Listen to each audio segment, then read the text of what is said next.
नमस्कार दोस्तों, स्वागत है आप लोगों का अभ्यास सीरीज़ में all subject revision through PYQ and MCQs. आज हम अभ्यास सीरीज़ का सेकंड सब्जेक्ट को स्टार्ट कर रहे हैं जिसका नाम है मॉडर्न हिस्ट्री। आप लोग जानते हैं मॉडर्न हिस्ट्री से काफ़ी सारे क्वेश्चंस आपके एग्जाम्स में पूछे जाते हैं और सबसे ज़्यादा जो इम्पोर्टेंट सब्जेक्ट है वो आपका मॉडर्न हिस्ट्री होता है। अप्रॉक्स 20 से 25 क्वेश्चन आपके हिस्ट्री से आते हैं।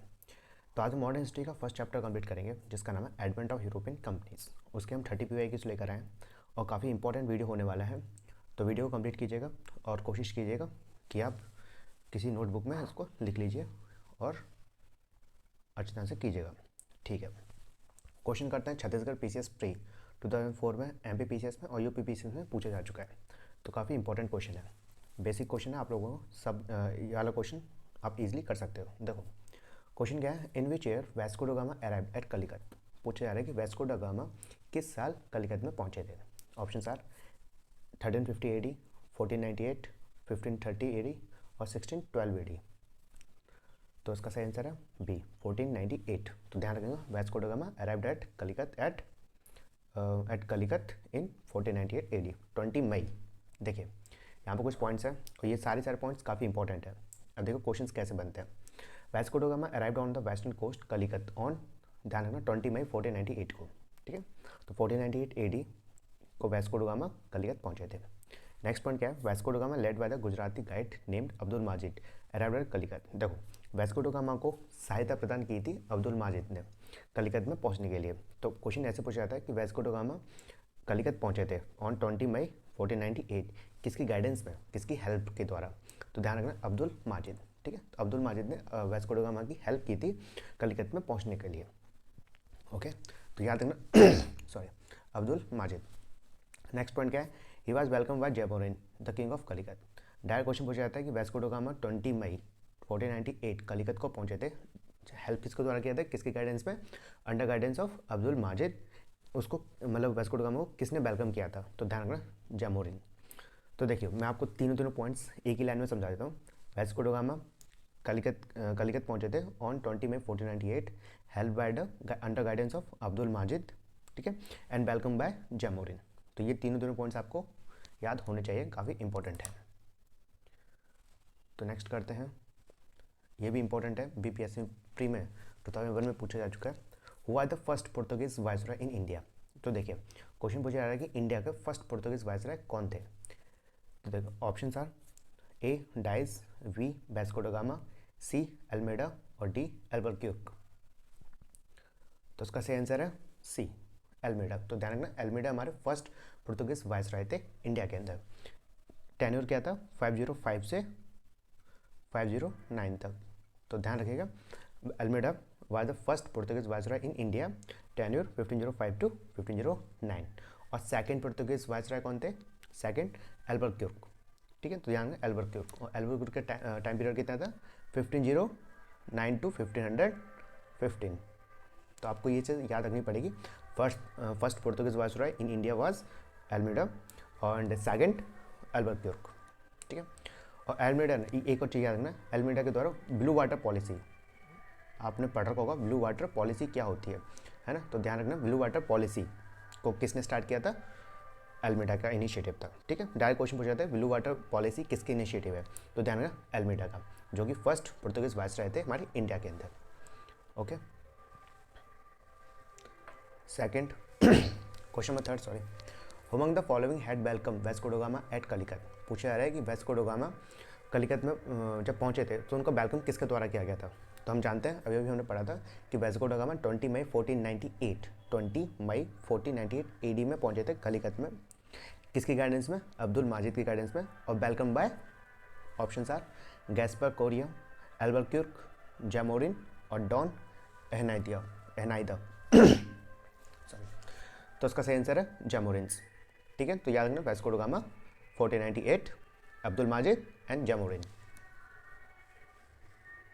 क्वेश्चन नंबर फोर्थ, ये भी इंपॉर्टेंट है, match list 1 and list 2 and select the correct answer from the code given below. देखो मैंने कोड्स लिखे नहीं है क्योंकि कोड्स को लिखने में थोड़ा टाइम लगता है, सही बताएं। और ठीक है, तो करते हैं।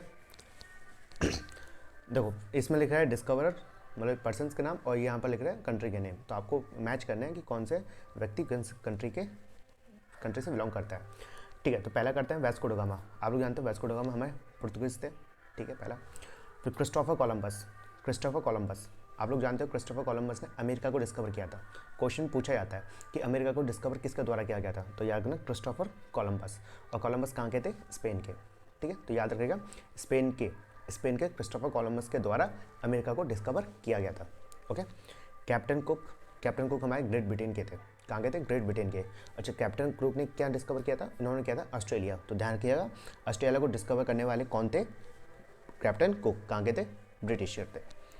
अब आते हैं तस्मैन हमारे हॉलैंड्स के। हॉलैंड मतलब नीदरलैंड बोल सकते हो आप। तस्मैन ने क्या डिस्कवर किया था, तस्मानिया सी आपने पढ़ा होगा, तस्मानिया पढ़ रखा होगा है ना, और न्यूजीलैंड। तो तस्मानिया एंड न्यूजीलैंड को डिस्कवर किया था। देखिए मैं आपको एक कैप्टन कुक स्ट्रेट आपने पढ़ रखा होगा, COOK, कुक स्ट्रेट है ना, और बास स्ट्रेट BASS स्ट्रेट STRAIT है ना। तो देखो कुक स्ट्रेट और बास स्ट्रेट के बारे में हल्का हल्का बता देता हूँ, क्योंकि यहाँ पर कुक आ गया और क्वेश्चन पूछा जाता है। देखो ऑस्ट्रेलिया का मैं मैप बनाता हूँ, कुछ इस तरीके ऑस्ट्रेलिया का मैप है, और यहाँ पर है तस्मानिया और यहाँ पर है न्यूजीलैंड है ना। न्यूजीलैंड ये है नदर्न न्यूजीलैंड और ये है सदर्न न्यूजीलैंड। ठीक है, अब देखो ये है तस्मानिया, ये है ऑस्ट्रेलिया, ये है तस्मानिया। तो यहाँ पर कौन सा स्ट्रेट है, तो ध्यान रखना आप, बास स्ट्रेट है BASS, बास स्ट्रेट है। तो क्वेश्चन इस तरीके से पूछा जाता है कि ऑस्ट्रेलिया और तस्मानिया को कौन सेपरेट करता है, तो बास स्ट्रेट। ओके। अगर क्वेश्चन आपसे ये पूछा जाता है कि नॉर्थ न्यूजीलैंड को और सदर्न न्यूजीलैंड को कौन सेपरेट करता है, तो यहाँ रखना cook straight COOK, cook straight. तो ध्यान रखिएगा ऑस्ट्रेलिया को डिस्कवर किसके द्वारा किया गया था, कैप्टन कुक के। वो कहाँ के थे, ग्रेट ब्रिटेन के थे, ब्रिटिशर थे। और तस्मैन जिन्होंने न्यूजीलैंड को और तस्मानिया को डिस्कवर किया था, वो कहाँ के थे, हॉलैंड के। तो आशा करता हूँ कि ये आपको समझ में आ गया होगा। नेक्स्ट क्वेश्चन इंपॉर्टेंट है, UPRO एंड AROP 2021 में पूछा जा चुका है, तो इंपॉर्टेंट है। क्वेश्चन पढ़ते हैं। Who among the following visitor to India did not belong to Portuguese country? बोला जा रहा है कि विजिटर्स के नाम दे रखे हैं और वो कौन सा ऐसे विजिटर है जो पुर्तगीज कंट्री से बिलोंग नहीं करते। तो option are Duarte Barbosa, Domingo Paes, Peter Mundy and Fernao Nunes. तो उसका सही आंसर है पीटर मुंडी, ध्यान रखना। ठीक है, तो पीटर मुंडी कहाँ के थे, ब्रिटिशर थे। पीटर मुंडी वाज ब्रिटिशर्स, और ये किसके टाइम पे आए थे, शाहजहाँ के टाइम पे है ना, शाहजहाँ के टाइम पे आए थे। और इन्होंने बुकें लिखी थी, तो उन्होंने किसके बारे में लिखा हुआ है बता सकते हो, बनारस के बारे में लिखा है। ठीक है, तो यहाँ पे पीटर मुंडी ब्रिटिशर थे और शाहजहाँ के टाइम पे आए थे। और दुआर्ते बारबोसा, प्याज और नुन्नीस ये सब कौन थे, पुर्तगीज थे। Question number 6, who are the real founder of the Portuguese power in India. बोला जा रहा है कि इंडिया के अंदर पुर्तगीज पावर के रियल फाउंडर कौन थे। Option are Vasco da Gama, Albuquerque और दियाज और जॉर्ज ऑक्सटॉन। तो उसका सही आंसर है अल्बुकर्क। देखिए अगर आपसे फर्स्ट वायसराय पूछा जाता तो कौन थे, एल्मेडा थे। लेकिन एल्मेडा कब से कहाँ तक, मतलब उनका टाइम कितना 505 से 509 तक, तो इतना उनको टाइम नहीं मिल पाया कि वो पुर्तगीज पावर की रियल फाउंडर बन सके। ठीक है, इतना उनके पास टाइम नहीं था कि पुर्तगीज पावर को इस्टेब्लिश कर सके इंडिया के अंदर। फिर सेकंड जो वायसराय थे अल्बुकर्क थे। अल्बुकर्क का टाइम कितना था 509 to 515 तक। तो इसलिए अल्बुकर्क को रियल फाउंडर माना जाता है पुर्तगीज पावर का इंडिया के अंदर। ठीक है, तो ध्यान रखना Albuquerque is a real founder of Portuguese power in India. देखिए यहाँ पर भी लिख रखा है the real founder of the Portuguese power in India was Albuquerque. ठीक है, तो पुर्तगीज पावर के रियल फाउंडर कौन माने जाते हैं, अल्बुकर्क माने जाते हैं। टाइम कितना था 509 to 515। नेक्स्ट पॉइंट क्या है, the annexation of the Goa from the sultan of Bijapur in February 1510 was the first significant achievement of Albuquerque. देखिए अल्बुकर्क की जो फर्स्ट सिग्निफिकेंट अचीवमेंट मानी जाती है वो है गोवा को जीतना। किससे जीता था, सुल्तान ऑफ बीजापुर के सुल्तान से गोवा को जीता था। कब, 1510 में। तो वो फर्स्ट सिग्निफिकेंट अचीवमेंट मानी जाती है अल्बुकर्क की, तो ध्यान रखिएगा। तो क्वेश्चन इस तरीके से पूछा जाता है कि गोवा को किससे एनेक्सेशन किया था या किसके द्वारा एनेक्सेशन किया गया है। ठीक है, तो देखो किसने किया था एनेक्सेशन, अल्बुकर्क ने। किससे किया था, बीजापुर के सुल्तान से। ठीक है, नेक्स्ट पॉइंट क्या कर रहे हैं, the first Portuguese fortress was build by the Francisco de Albuquerque who was not a viceroy at that time in Cochin 1503 और Francisco de एल्मेडा constructed the Portuguese fortress in Cananor and Ajindivi in 1505। देखो काफ़ी important है, question direct पूछा जाता है कि Portuguese के द्वारा अपना पहला फोर्ट कहाँ पर बनाया गया था और किसने बनाया था। तो ध्यान रखना कि पुर्तगीज़ ने अपना पहला फोर्ट एल्बुक्यूर्क के द्वारा बनाया गया था, कहाँ पर, कोचीन में बनाया गया था 1503 के अंदर। तो ध्यान रखना 1503 में कोचीन में पहला पुर्तगीज फोर्ट बनाया गया था, किसके द्वारा, एल्बुक्यूर्क के द्वारा। लेकिन उस टाइम पे मतलब इंडिया में थे, लेकिन उस टाइम पे वो वाइसरॉय नहीं थे। फिर एल्मेडा ने, ठीक है, एल्मेडा ने 1505 में कैनानोर और अजिनदीवी में फोर्ट्रेस को कंस्ट्रक्ट किया था, बनाया था। तो यहाँ पर ये तीनों पॉइंट इंपॉर्टेंट है, तो ध्यान रखना। रियल फाउंडर एल्बुक्यूर्क, गोवा को annexation in 1510 from the sultan of Bijapur. ठीक है, और पुर्तगीज़ का फर्स्ट फोर्ट एल्बुक्यूर्क के द्वारा बनाया गया था, कब, 1503 में, कहाँ पर, कोचीन में। तो ये तीनों पॉइंट्स इंपॉर्टेंट हैं। नेक्स्ट क्वेश्चन यूपीपीसीएस मेंस 2010 में पूछा जा चुका है, तो इंपॉर्टेंट है, पढ़ते हैं। Eight which one of the following places in India did the Portuguese build their first fortress. Question पूछा जाता है कि पुर्तगीज़ के द्वारा फर्स्ट फोर्ट कहाँ बनाया गया था इंडिया में। तो देखो अभी भी मैंने बताया था 1503 में कोचीन में, किसके द्वारा, एल्बुक्यूर्क के द्वारा। ठीक है, तो इसका आंसर क्या निकला था, सी। कब बनाया गया था, 1503 में। ठीक है, और अंजदीव में और कैनानोर में भी बनाया गया है, किसके द्वारा, अल्मीडा के द्वारा, कब, 1505 में। ठीक है, तो ध्यान रखिएगा ये। तो इसका आंसर क्या आया था, सी आया था, है ना। क्वेश्चन नंबर 8, देखिए कितने सारे एग्जाम से पूछा जा चुका है, यूपी पीसीएस में ज़्यादा है, उत्तराखंड पीसीएस में पूछा जा चुका है, तो इंपॉर्टेंट है। Who were the first European to come to India for trade. बोला यार कि पहले यूरोपियंस कौन से थे जो इंडिया में आए थे, किसके लिए, ट्रेड के लिए। ठीक है, तो देखो इसके मैं आपको एक ट्रिक बता देता हूँ। ये है BDF। ठीक है, तो एक ट्रिक याद करना है आपको, BDF। ठीक है, तो BDF 5-6 बार पढ़ोगे आपको याद रह जाएगी, BDF। ठीक है, अब देखिए P4 पुर्तगीज़, तो पहले यूरोपियन कौन थे, पुर्तगीज़ आए थे इंडिया के अंदर, देन डेंस, देन ब्रिटिशर्स, फिर डच, फिर फ्रांस। तो ध्यान रखना BDF पुर्तगीज़, फिर डेंस, फिर ब्रिटिशर, फिर डच, फिर फ्रांस। तो first European come to India for trade was कौन थे, पुर्तगीज़ थे। फिर उसके बाद डच थे, तो ध्यान रखना। ठीक है, सॉरी डेंस थे, फिर उसके बाद ब्रिटिशर्स, फिर उसके बाद डेंस, फिर उसके बाद फ्रांस। क्वेश्चन नंबर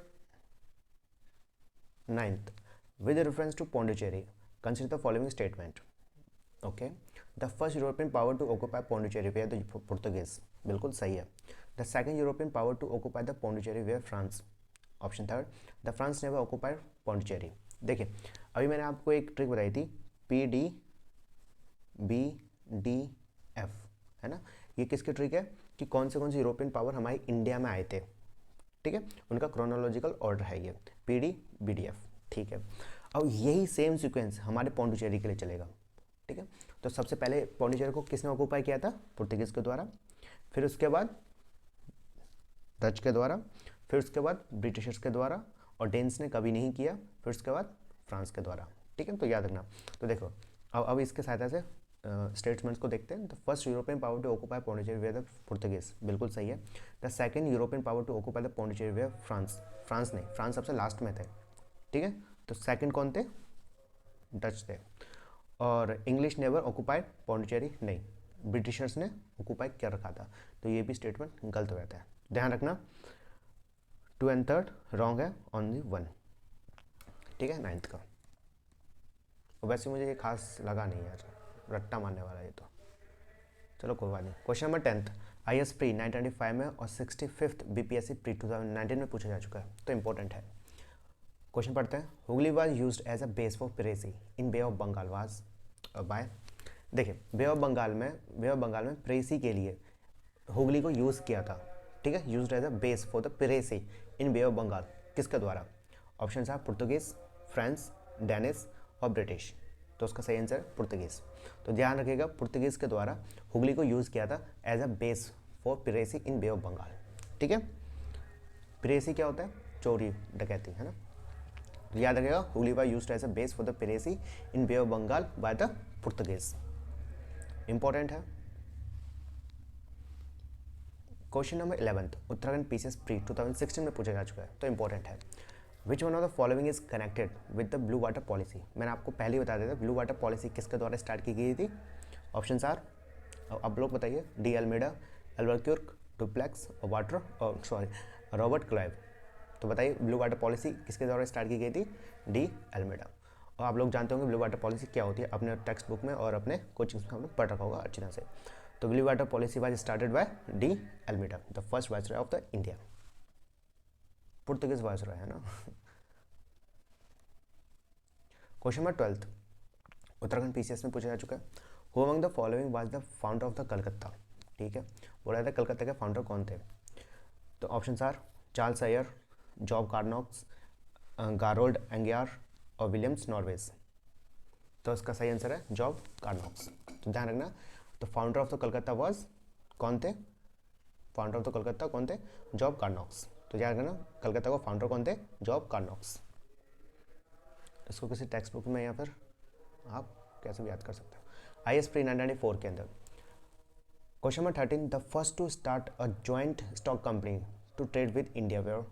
ठीक है, तो बोला जा रहा है कि जॉइंट स्टॉक कंपनी इंडिया से ट्रेड करने के लिए किसके द्वारा स्टार्ट की गई थी? तो option are Portuguese, Dutch, French और डेनिश। तो उसका सही आंसर है डच।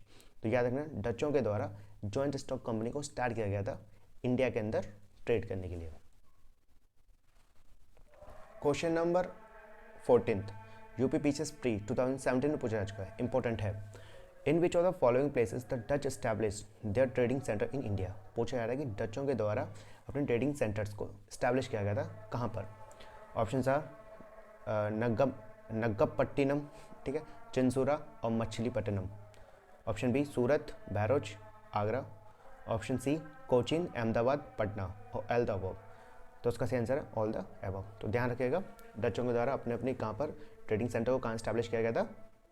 नग्गपट्टिनम, चिंसूरा और Machilipatnam, Surat, Bharuch, Agra, Cochin, Ahmedabad and Patna.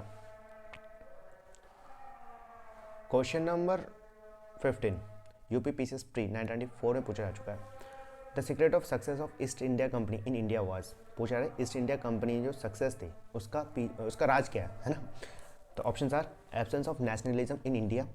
Option B the company army receive the western training and they had a modern army. ये पता नहीं क्या लिखा आई, ठीक है, तो they had a modern army, ठीक है। Option C Indian soldier lack fidelity, consequently the one who paid them sufficiently could have them on his service. और option D all the above. तो इसका आंसर सही है डी ऑल द अबव। तो देखिए, अगर आप पीसीएस की तैयारी करते होंगे तो ये क्वेश्चन आपके लिए बहुत इंपॉर्टेंट है, ठीक है। अगर आप यूपीएससी या पीसीएस किसी की भी तैयारी करोगे तो डायरेक्ट क्वेश्चन पूछा जाता है, मेंस का क्वेश्चन पूछा जाता है कि ईस्ट इंडिया कंपनी, ठीक है, वो सक्सेस रही थी अपने एडमिनिस्ट्रेशन जमाने में, एडमिनिस्ट्रेशन को इस्टेब्लिश करने में इंडिया में। इसका कारण क्या है, या फिर इस तरीके से पूछा जा सकता है कि क्यों, मतलब क्यों जो हमारी नेशनल फ्रीडम थे, जो फ्रीडम फाइटर्स थे, वो ईस्ट इंडिया कंपनी को हरा नहीं पाए, ठीक है। उसका पीछे का कारण क्या है? तो ध्यान रखना, absence of nationalism in India, और company had modern armies and receive western training, और थर्ड कि ईस्ट इंडिया कंपनी वे गुड पेड, मतलब अच्छे पैसे वैसे दे देते, ठीक।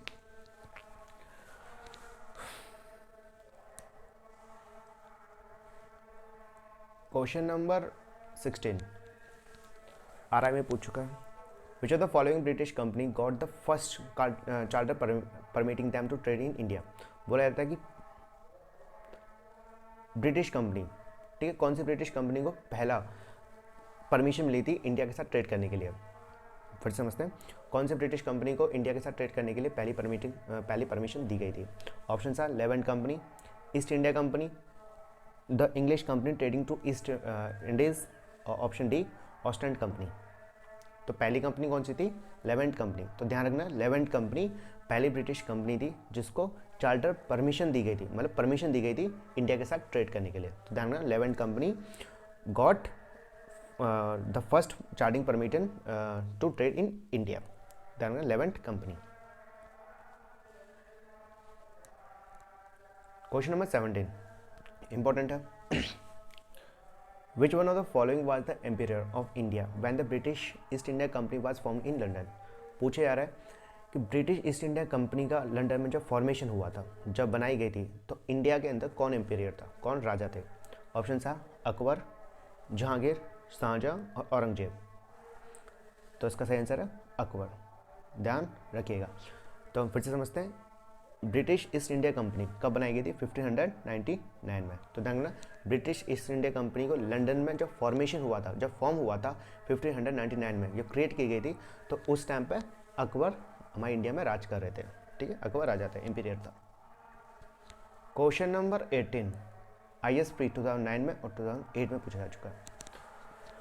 During the time of which Mughal emperor did the English East India Company establish its first factory in India? बोला जा रहा है कि जब ईस्ट इंडिया कंपनी, ब्रिटिशर्स ने अपनी फर्स्ट फैक्ट्री इंडिया में स्थापित की थी, इस्टेब्लिश की थी, तो उस टाइम पर मुगल एम्पीरियर कौन थे? ऑप्शन था अकबर, जहांगीर, शाहजहां और औरंगजेब। तो इसका सही आंसर है जहांगीर। तो ध्यान रखिएगा, ईस्ट इंडिया कंपनी जब अपनी फर्स्ट फैक्ट्री बनाई थी, ठीक है, तो उस टाइम पर कौन मुगल एम्पीरियर थे? जहांगीर। ठीक है, अच्छा ये बताइए ईस्ट इंडिया कंपनी पहली फैक्ट्री कब बनाई थी?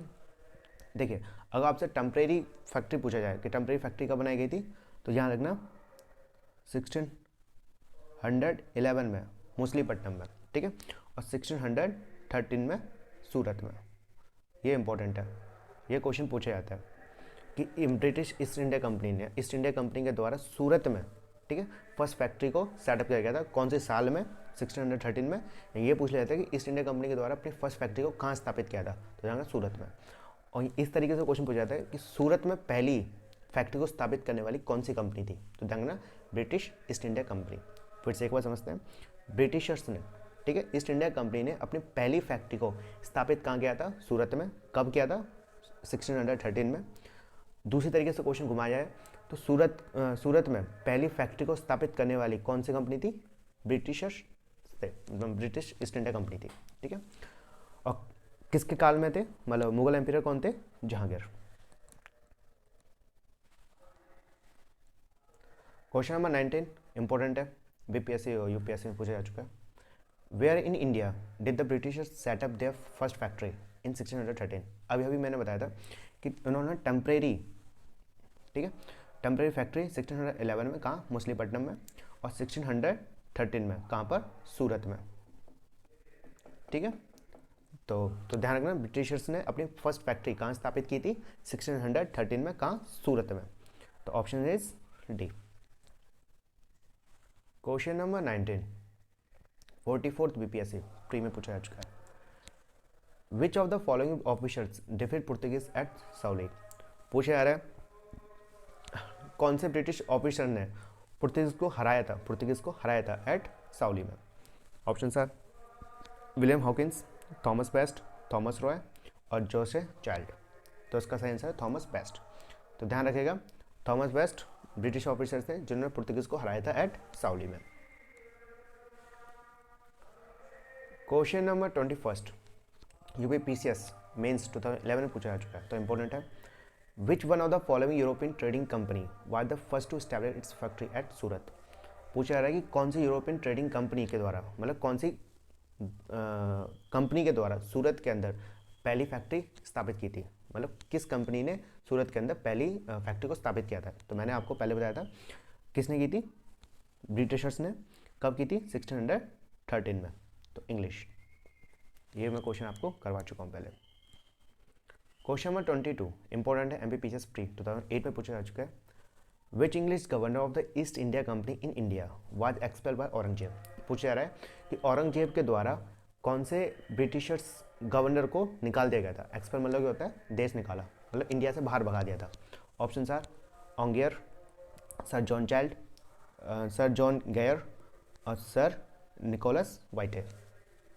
तो उसका सही आंसर है जॉन चाइल्ड। ठीक है, तो याद रखिएगा sir John child English governor थे जिनको एक्सपेल कर दिया गया था, किसके द्वारा? औरंगजेब के द्वारा।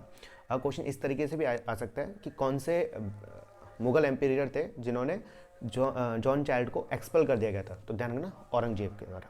ठीक है, औरंगजेब के द्वारा जॉन चाइल्ड को एक्सपेल कर दिया गया था, मतलब देश निकाल दिया था, मतलब इंडिया से भगा दिया गया था।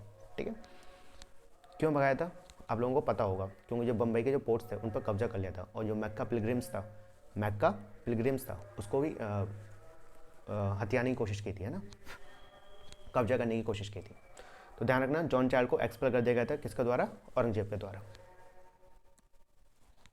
क्वेश्चन नंबर 22, इसको हम अभी नहीं कर रहे, ठीक है, इसका हम अलग से एक चैप्टर लेकर आएंगे, अलग से एक चैप्टर लाएंगे, अलग से वीडियो लेकर आएंगे, जिसमें हम सभी वॉरों को अच्छे से डिटेल में पढ़ेंगे।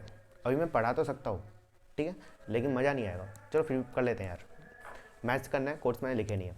फर्स्ट कार्नेटिक वार देखो ended by the treaty of Aix la Chapelle, बिल्कुल सही है। First Carnatic war ended by the Aix la Chapelle. ठीक है, आप लोगों को पता होगा फर्स्ट कार्नेटिक वार कब हुआ था, क्यों हुआ था, और एंडेड किसके द्वारा हुआ था? British treaty of Aix la Chapelle. ठीक है, and third Carnatic war ended by the treaty of Paris. ठीक है, और second Carnatic war inconclusive war था। ठीक है, और first Mysore war Britishers lost. अभी मैं इसको अच्छी तरह से नहीं पढ़ा रहा, लेकिन जब वीडियो आएगी वॉर्स के ऊपर तो मैं हर एक वॉर को डिटेल में पढ़ाऊंगा, और उसके मैं ट्रिक बताऊंगा किस तरीके से आपको डेट से याद करनी है ना। क्वेश्चन नंबर 23, यूपीपीसीएस प्री 2020 पूछा आज का, इंपॉर्टेंट है। With reference to the treaty of Aix la Chapelle 1748 which of the following statement is correct. पूछा जा रहा है कि ट्रीटी ऑफ एक्सला-चैपले 1748 के बारे में कौन सा स्टेटमेंट सही है। स्टेटमेंट फर्स्ट क्या बोल रहा है? The first Carnatic war was ended, अभी भी पढ़ा था हमने, ट्रीटी ऑफ एक्सला-चैपले 1748।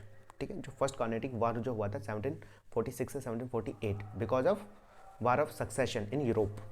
ठीक है, ये सारे हम कंप्लीट करेंगे लेकिन ढंग से, अभी मैं बताऊंगा तो काफ़ी लंबा वीडियो हो जाएगा, सही बताऊँ तो मैं अभी वीडियो करना नहीं चाहता इतना लंबा, है ना। सेकंड स्टेटमेंट क्या है? The English got back Madras, बिल्कुल सही है, मद्रास वापस मिल गया था अंग्रेजों को, बिल्कुल सही है। तो both statements are right.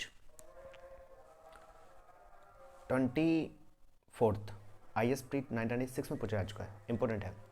Who among the following was the first European to initiate the policy of taking part in the quarrel of the Indian princes with a view to acquire territory. देखो मैं इसका question का अच्छी तरह से बताता हूँ। ये एक इंडियन प्रिंस है ए, और ये इंडियन प्रिंस है बी। ठीक, और ये दोनों लड़ाई कर रहे हैं आपस में।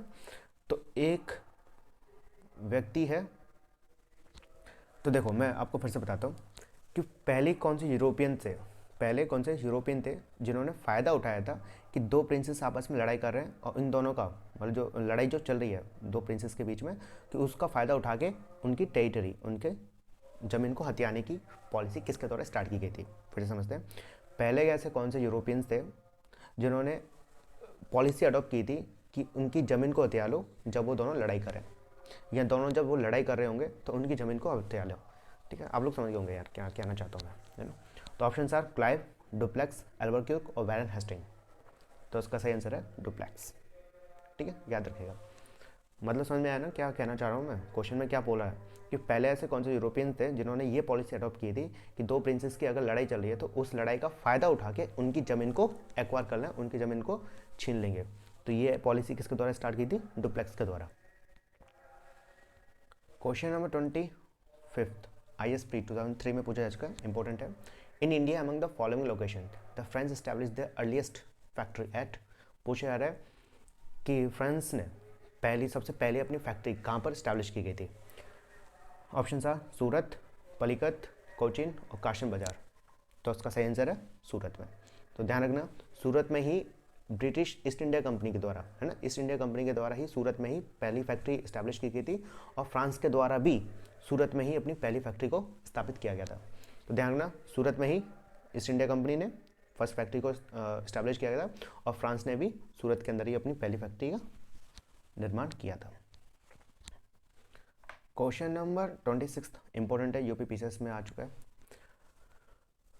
France East India company was constituted during the region of. बोला जाता है फ्रांस ईस्ट इंडिया कंपनी को बनाया गया था तो किसके काल में बनाया गया था? ठीक है, किसके रीजन में बनाया गया था? ऑप्शन था लुइस 14, लुइस 13, लुइस 15 और Louis 16। Option is correct answer is Louis 14। तो ध्यान रखना, लुइस 14 के काल में, लुइस 14 के टाइम पे फ्रांस ईस्ट इंडिया कंपनी को स्टैब्लिश किया गया था। क्वेश्चन नंबर 26 यूपीपीसीएस मेंस में 2003 में पूछा जा चुका है। Among the following is consider the founder of the France company in India. पूछा रहा है इंडिया के अंदर फ्रांस कंपनी को बनाने वाले फाउंडर कौन थे? ठीक है, ऑप्शन था रैचुली, मेजोरिन, कोलबर्ट और फ्रांको मार्टिन। तो उसका सही आंसर है कोलबर्ट। ध्यान रखना, इंडिया के अंदर फ्रांस कंपनी का फाउंडर कौन है? कोलबर्ट। और किसके टाइम पे बनाया गया था? लुइस 14 के टाइम पे। ठीक है, कोलबर्ट ने रिकमेंडेशन दी थी और लुइस 14 ने स्टैब्लिश करने की आज्ञा को स्वीकार किया था, मतलब आज्ञा दी थी। ठीक है, तो फ्रांस कंपनी किस फाउंडर कौन माने जाते हैं? Colbert. 27th the following European company enter into the Indian trade to one. मैं आपको ये क्वेश्चन बता चुका हूँ, पूछे जा रहा है कि क्रोनोलॉजी का ऑर्डर में बताइए कि कौन से यूरोपियन पावर इंडिया के अंदर आई थी फॉर द ट्रेड। तो मैं आपको एक ट्रिक बता चुका था पहले, PDBDF, है ना, PDBDF। देखो अगर 5-6 बार आप ये ट्रिक को याद करोगे ना तो ईजिली हो जाएगी। कुछ भी नहीं है, PDF जैसे हम याद करते हैं, PDF ऐसी PDBDF। ठीक है, PDBDF। तो देखो पहले कौन से आए थे? पुर्तगीज़, पहला नंबर पे ये आए थे। फोर्थ ये आ गया, तो पहले बी आंसर निकला है हमारा। ठीक है, फिर कौन आए थे? डच। फिर उसके बाद ब्रिटिशर्स, मतलब इंग्लिश। ठीक है, फिर आए थे डेन्स, फिर F फ्रांस। तो याद रखना PDBDF। 28th 47 BPSC प्री 2005 में पूछा जा चुका है। During British rule which region of India was famous for production of अफीम। बोला जाता है कि ब्रिटिश रूल के टाइम पर इंडिया का कौन सा रीजन, इंडिया का कौन सी जगह फेमस थी फॉर द प्रोडक्शन ऑफ अफीम। ठीक है, मतलब कौन सी जगह अफीम के लिए फेमस थी, मानी जाती थी। तो ऑप्शन था बिहार, सदर्न इंडिया, गुजरात और आसाम। तो इसका सही आंसर है बिहार। तो ध्यान रखना, बिहार फेमस थी फॉर द प्रोडक्शन ऑफ अफीम। ठीक है, बिहार। UPRO ARO के अंदर पूछा जा चुका है, इंपॉर्टेंट है। 29th question, with reference to cause of the success of Britishers and the failure of the France in India which of the following statements are correct. पूछा जा रहा है कि ब्रिटिशर्स सक्सेस थे और फ्रांस फेल हो गए थे हमारी इंडिया के अंदर। ठीक है, अपनी एडमिनिस्ट्रेटिव पावर को इस्टेब्लिश करने में ब्रिटिशर्स सक्सेस थे लेकिन फ्रांस फेल हो गए थे। इसका कारण क्या है? Option are getting huge wealth and the man power from the consequent of Bengal by Britishers. Option second क्या है? Naval superiority of the British. Both statements are right. तो ध्यान रखना, ब्रिटिशर्स के पास ह्यूज वेल्थ थी, काफ़ी सारी धन दौलत थी और मैन पावर भी अच्छी थी। उनके पास मॉडर्न आर्मी थी, मॉडर्न वेस्टर्न ट्रेनिंग भी थी और मॉडर्न वेपन भी थे और नेवल सुपरियरिटी भी थी। तो both statements are correct. Question number 30 UPPCS pre 1998 में पूछा जा चुका है। The French fail to establish power in Deccan because, बोलोगे फ्रेंच फेल हो गए थे अपनी ब्रिटिश पावर को इस्टेब्लिश करने में डेक्कन में। कारण क्या है? मतलब जो ब्रिटिशर्स थे डेक्कन में अपनी पावर को स्थापित करने में फेल हो गए थे, उसका कारण क्या है? Option are Dupleix were not capable general. Option B the English had a strong army. Option C the French were not like by the Indians. Option D Pondicherry was not a strategic centre. तो उसका सही answer है English had a strong army. ठीक है, modern weapons थे और western training थी अच्छी खासी उनके पास थे। अब देखिए भाई, जो नेक्स्ट चैप्टर है वो ईस्ट इंडिया कंपनी और नवाब ऑफ बंगाल्स के बारे में आएगा। यहाँ से भी काफ़ी सारे क्वेश्चंस आपके एग्जाम से पूछते हैं। तो ये था आज की वीडियो का अंत। आशा करता हूँ कि वीडियो पसंद आई हो तो लाइक, शेयर, सब्सक्राइब जरूर कर दीजिए और मुझे अपना फीडबैक दीजिए कि मैं किस तरीके से अपने आप को इम्प्रूव कर सकता हूँ, कैसे मैं अपनी वीडियो को और ज़्यादा निखार सकता हूँ, अपनी जो टीचिंग स्किल है उसको और किसी तरीके से इम्प्रूव कर सकता हूँ। तो मुझे आप कमेंट में करके बताइए कि क्या पार्ट सही लगा, क्या गलत लगा और मैं किस तरीके से और ज़्यादा अपनी वीडियो को इम्प्रूव कर पाऊँगा। तो ठीक है भाई, पढ़ो लिखो, बनो साहब। चलो ठीक है भाई, नमस्कार।